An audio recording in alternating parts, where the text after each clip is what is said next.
Bonjour à tous et bienvenue sur la Minute Conseil Assurance, le podcast de l'agence Mendes. Toutes les semaines, nous répondons à vos questions sur les assurances, la prévoyance et les crédits hypothécaires.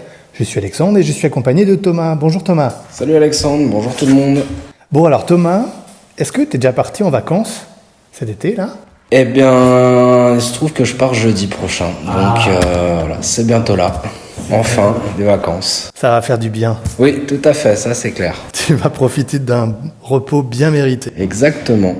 Bon alors d'ailleurs, partir en vacances, c'est aussi se prémunir de certains risques qui pourraient gâcher le séjour. Alors je me pose la question. Thomas, à quoi peut bien servir une assurance voyage ? Parce que, bon, quand on est en vacances, il peut rien nous arriver, on est d'accord ? Alors, oui, il peut rien nous arriver dans le meilleur des mondes, comme on pourrait dire. Mais non, il peut nous arriver plein de choses en vacances. Alors évidemment, je vous le souhaite pas, surtout avec la période dans laquelle on vit actuellement. Je vous souhaite de passer que de bonnes vacances, avec de la santé et surtout de pouvoir arriver là où vous allez. Tout simplement parce qu'avec tout ce qui se passe, un coup les frontières sont fermées, un coup on les rouvre, un coup il y a des quarantaines, tout ça. On sait plus trop où partir, on sait plus où aller et comment aller quelque part surtout. Donc bien évidemment, il peut arriver beaucoup de choses.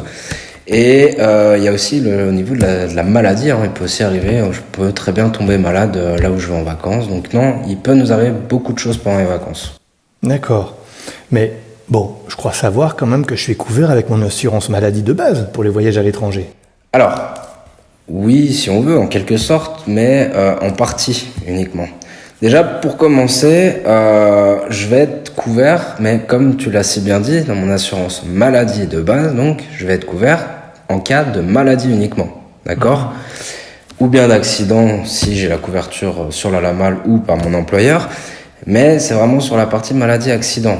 Et là, sur cette partie-là, donc en effet, mon assurance maladie de base me couvre, mais pas totalement. C'est-à-dire que si je pars dans l'Union européenne ou dans les pays qui ont des accords bilatéraux, je suis remboursé en fonction du pays où je vais.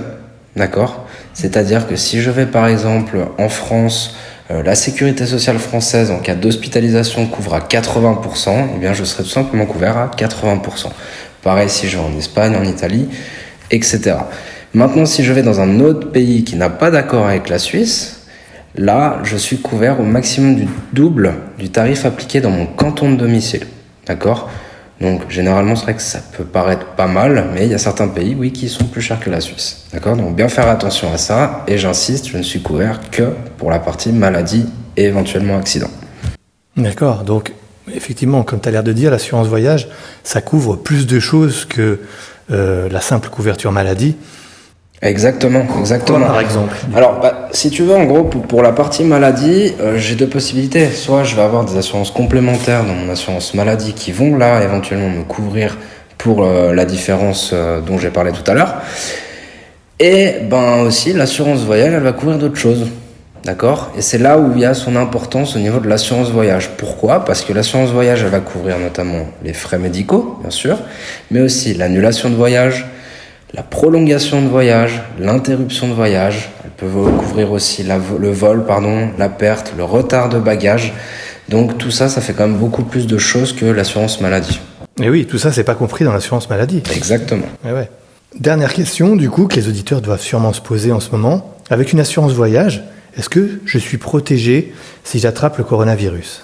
Alors j'ai envie de te dire, c'est un sujet un peu délicat, d'accord ? C'est un sujet qui a fait beaucoup parler, qui a fait beaucoup réagir aussi les compagnies d'assurance elles-mêmes, notamment pendant la première partie du Covid, donc c'est-à-dire l'année dernière, où rien n'était très clair et beaucoup de compagnies d'ailleurs ont revu leurs conditions générales à la suite de ça pour justement, dans la plupart des cas, exclure certaines prestations par rapport à la pandémie, puisque le Covid, on le rappelle, est une pandémie mondiale et c'est très important puisqu'il y a une différence justement entre une épidémie qui va être généralement sur un pays ou sur une zone géographique et une pandémie mondiale qui là touche le monde entier. Et c'est là-dessus qu'ont vraiment appuyé les compagnies sur leur changement de conditions générales.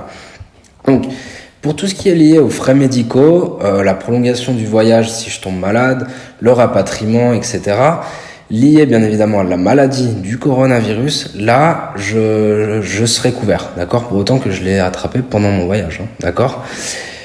Une annulation car j'ai attrapé le Covid, normalement, dans la plupart des compagnies, oui. C'est-à-dire que j'ai réservé mon voyage et puis au moment de partir, j'ai attrapé le Covid.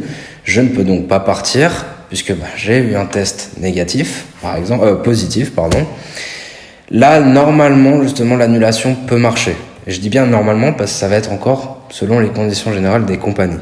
Par contre, étant donné qu'aujourd'hui je suis conscient au moment de réserver mon voyage que nous sommes dans une pandémie mondiale, si je ne peux pas partir car par exemple le pays de destination a fermé ses frontières, ce qui est souvent arrivé, d'accord, ou bien alors que on a dit la Suisse par exemple, la Confédération a dit que tel pays est mis aujourd'hui sur la liste avec obligation de quarantaine au retour.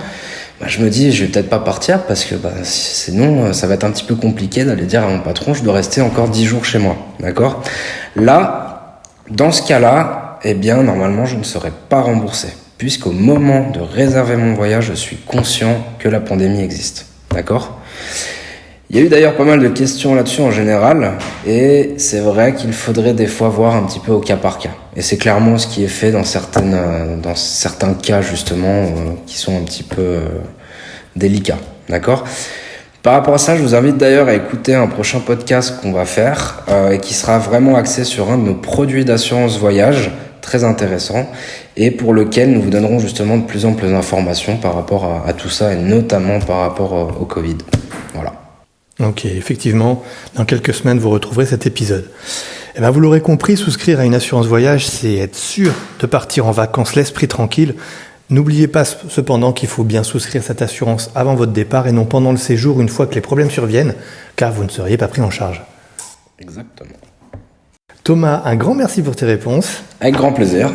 Je vous rappelle, vous pouvez vous abonner à nos podcasts sur Spotify, Apple Podcasts, Google Podcasts et même Deezer pour ne louper aucun épisode.